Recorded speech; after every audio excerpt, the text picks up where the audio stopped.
Do scope. This is Queese. Appreciate everybody's been rocking with the channel. Support, subscribe, comment, like, whatever you decide to do. We appreciate everybody that checks out the videos when we put them up and continue rocking with us, man. The lottery, man. I'm a Sixers fan, man. I can't complain. Top 3 pick, long as we get to keep it from OKC. I'm cool. I'm cool with that. Now, I think we might get Dylan Harper just because, Spurs already got the guards. They got Castle. They got Fox.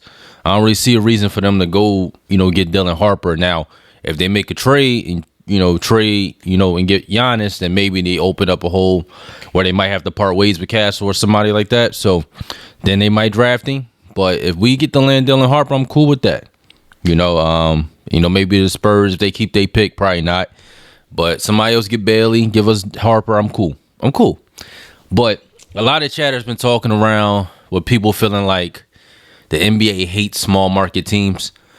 And, I want to see, by the end of the video, y'all can let me know. Was a lot of hyperbole in that, or y'all feel like that is true? I'm going to give y'all my point of view. Now, I feel like the only reason this is becoming a topic is because people feel like the NBA lottery system is rigged. Because Dallas traded away Luka, and we know how much, issues and slander that they got for doing that, and then all of a sudden they get rewarded the top pick when they had one of the fourth lowest odds ever to win the number 1 pick, like 1.8 or something like that, right? So I get it. If you feel like it's rigged, then you gonna come to that conclusion where you feel like the NBA hates small market teams because Dallas is already loaded. They went to the finals the year before. They got a playoff team now. With Kyrie, they probably could have made the conference, right? So you're basically saying the rich got richer. So if you come from that point, I get it. But the statement that, the NBA hates small market teams, I think it's a lot of hyperbole in that. Because the issue y'all really have when it comes to like stars acquiring talent and, teams acquiring talent and being able to build these rosters when they're competing against other big market juggernaut teams that have the attraction, the lifestyle, the whatever that, brings these players to there. I think the real issue you're really upset with is the organization in the front office. Because think about it, the lottery and the draft is just, a lot of it's luck. A lot of it is having a superb scouting team. A lot of it is just falling. A lot of it, so many things are just up to the front office decisions. Like, think about how many players got passed on throughout the years because the team decided to draft somebody and take a chance on somebody when it was a superstar or a player who had more promise right under them, but they went with the potential. We've seen that all the time. We've seen ownerships, have players make wrong moves, don't build a team around them, trade away good players, and that plays a role in why that smart market team has been in the basement for years to come. A lot of it don't got to do with a situation where these guys, and it's a lot of luck. Like, Minnesota is a small market team.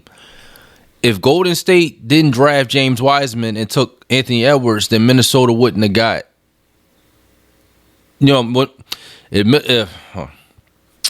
if Golden State didn't get James Wiseman and Anthony Edwards fell to Minnesota, then that small market team wouldn't have been where they're at now with about to be 2 conference finals appearances. A lot of it has a lot of luck to play into that. Atlanta, even though, you could go with Luka and Trey and whatever you feel they equal. You feel like, it both worked out for both teams. That was a swamp there, right? So it's like, it's situations where you can, a lot of it got luck into it. Let's take a look at the last 5 drafts, right? Let me pull this up. So if you go about the last 5 drafts, a lot of things too come into play is the talent. Some of these drafts, like, talent is only in like the first 4 or 5 picks for you to get somebody who actually can make a difference, a quality starter or a really good role player. If you go to the draft that just passed, now I know it's premature. It just, these guys haven't even been able to get their feet wet yet. But the only player that was really impactful was Castle, right? The first round pick, the guy that's on Atlanta, he was all right. He had some games here and there, but we don't know what he's going to be yet. Alex Sarr started coming on a little bit later in the season, but he had a horrible first half of the season. You got other guys in there that just haven't got there yet, right? So you got to let that type of stuff play out. But Castle was one who looks like he's ready. He's ready already, made an impact. Run Rookie of the Year. And I'm just talking about the lottery. We obviously know about Jared McCain, who did really well. Zach Edey was able to start and contribute to a playoff team. So you got some guys in there, but none of these guys are superstars, at least from what we see so far. So if you're one of those teams that, is in that lottery of that year's draft, there's a high chance you might get somebody that might not, might end up starting for your team even later down the line. You go to the draft before that, we talking about 2023, you got Wemby, Brandon Miller, and then you got the Thompson twins.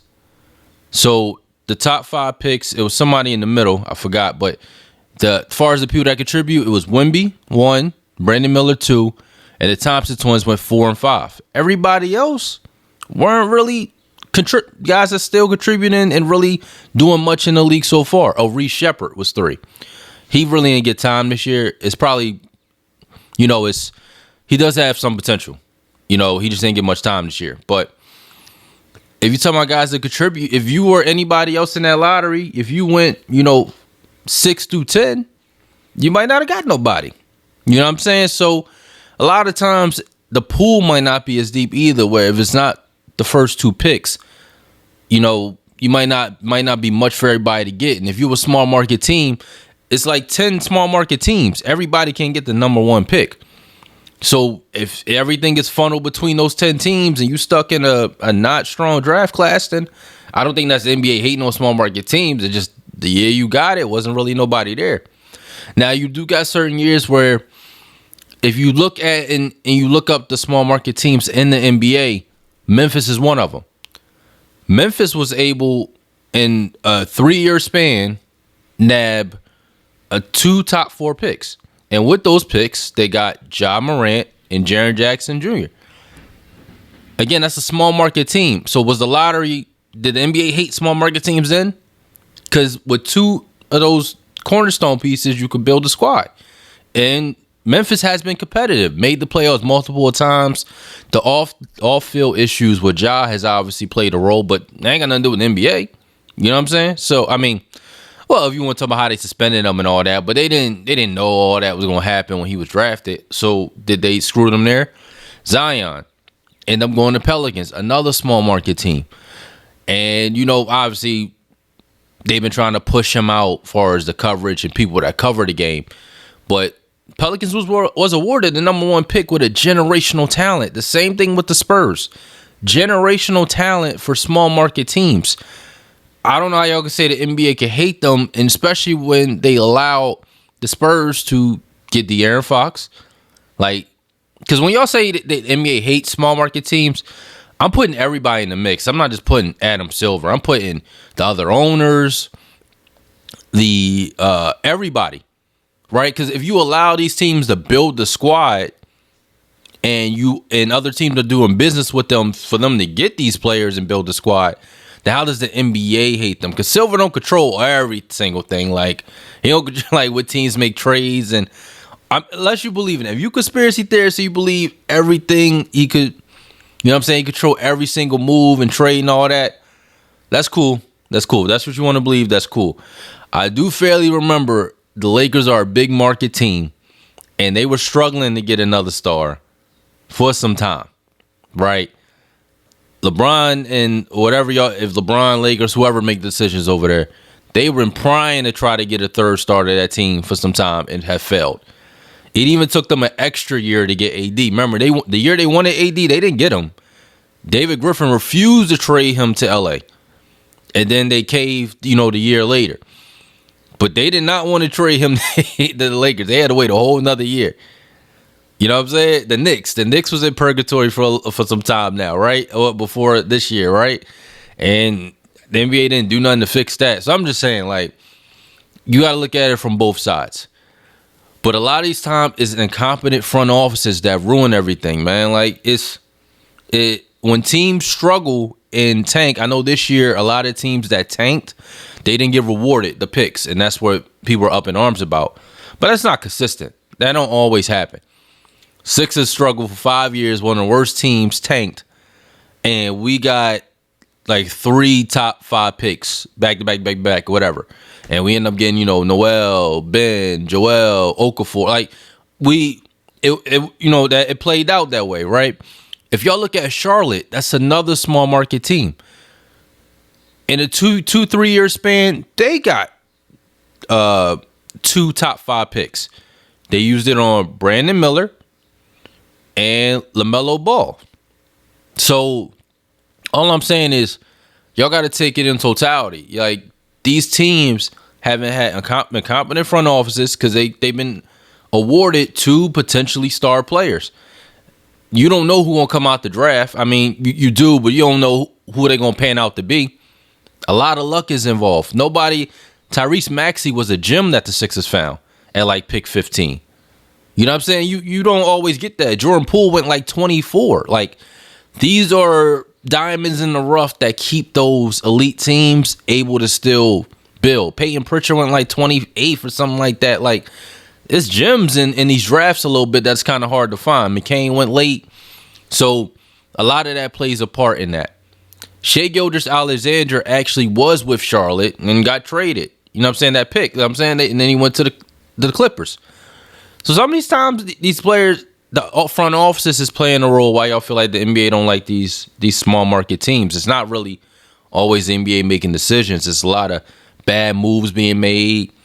And a lot of these stars do give you their first 6 or 7 years of their career to build a team. And sometimes injuries happen and, all types of stuff happen. A lot of it plays a role in this for everybody just be like, yo, it's rigged. It's rigged. It's rigged. Like I said, like you go to the draft with you go to the draft 2022. That was Bencaro went 1, Chet went 2. Again, OKC, right? That's a small market team. Right? So I mean, and they got thousands of picks. If the NBA hated small market teams, would they allow them to stockpile so many assets? Like, you know what I'm saying? They're not getting in the way of these guys getting assets. It's whatever the OKC decides to do. It's another small market team. Look at the Final Four, potentially, of what these playoffs are going to be. The Knicks is a big market team. Indiana's a small market team. Minnesota's a small market team. OKC is a small market team. These are all small market teams that is going to be left almost in this Final Four, except New York. So, like, if you want to talk about the parity of the league, I'm seeing less and less repeats. These teams are struggling to repeat. Denver ain't repeat. Boston ain't going to repeat. It's hard to win. It's really hard to win in this league. You know what I'm saying? So, I think a situation you got to take everything in a scope. I know one of the big issues people had, I think bring up the Kings too as well, because I want to cover as many small market teams as possible. The Kings, that they are a small market team as well. The Kings were able to build a competitive roster, right? And they got Tyrese Halliburton at like 13. So sometimes the scouting for these teams don't be up to par. Like they wasn't in the high lottery. They got pick 13 and found Tyrese Halliburton in a draft that didn't have that much talent. I think that was the Maxey one too as well. So sometimes there's a lot of luck involved. But they had Halliburton, they had Sabonis, and they built a team that was competitive. Now they traded Tyrese. They were able to get, get Sabonis off of that trade. And they were building a squad. They got Fox, they got Sabonis, Murray, they got Monk. They were able to build a squad.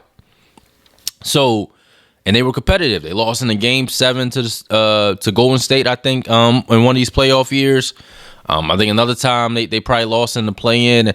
They started trending downward due to more like the way the team, the way they were coached.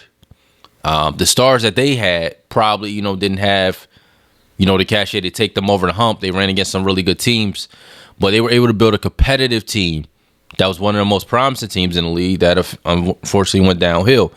But that was a way where you seen a team like that just flip the switch. So a lot of smart market teams do thrive in this league. The Pelicans got ruined because of injuries. Zion can't stay healthy. I don't think that's the NBA really hating on him. Brandon Ingram couldn't stay healthy.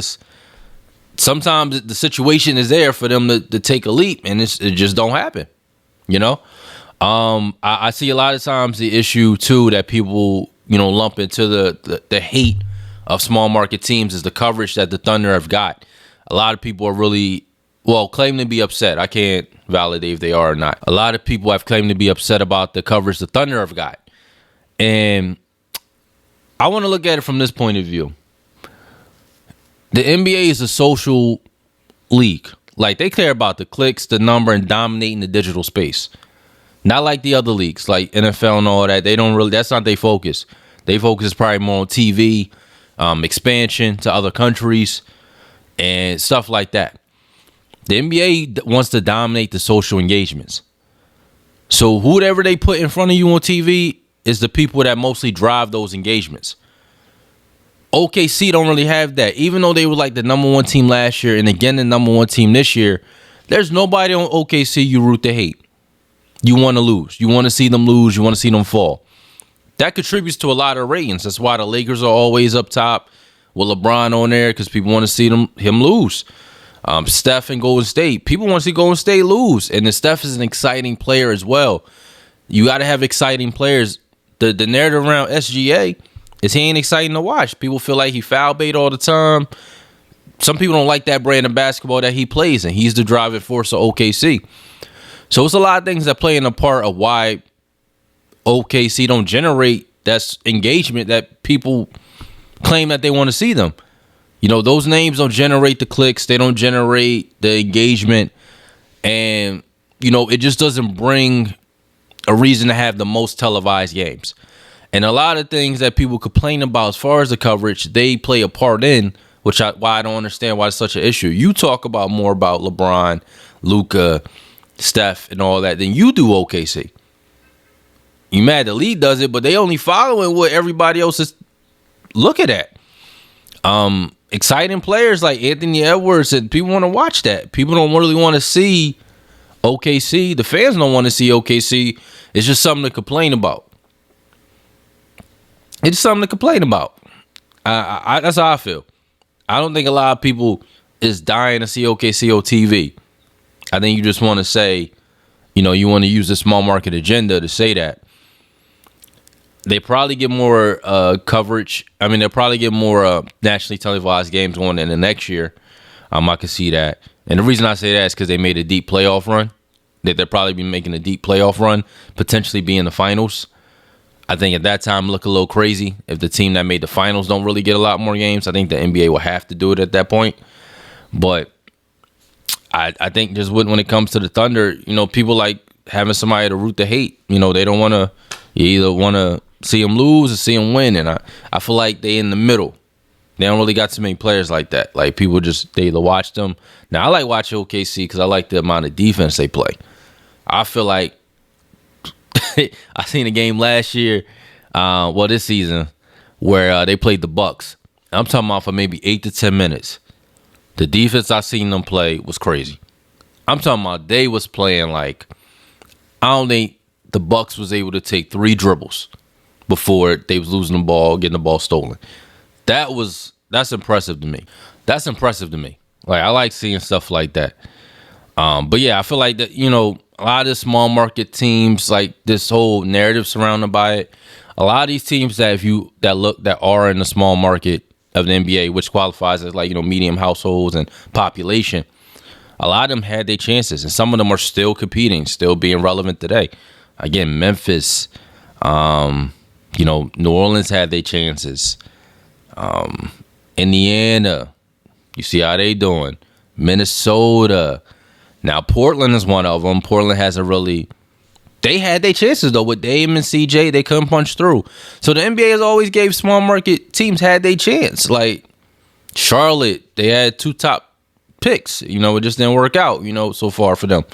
So I don't know. I feel like I don't know what more you want them to do. You don't want to incentivize tanking all the time to get these picks, man, because if you do it that way, like the NFL does it, I think the NBA will have a bigger problem on their hands, because it's times where like these generational talents come through, and it's a lot of teams that don't make the playoffs in the NBA, man. And they take up a lot of space in the league, if you know what I'm saying. Like it's 28, 30 teams, but like it might be like 9 teams tanking. That's a lot. And the amount of games that the NBA plays, you see them a lot more on TV tanking than you do in the NFL. Like if a team tanking in the NFL, you see them once a week. Like you mean like you see when NBA, you see a tanking team tank 3 games out the week.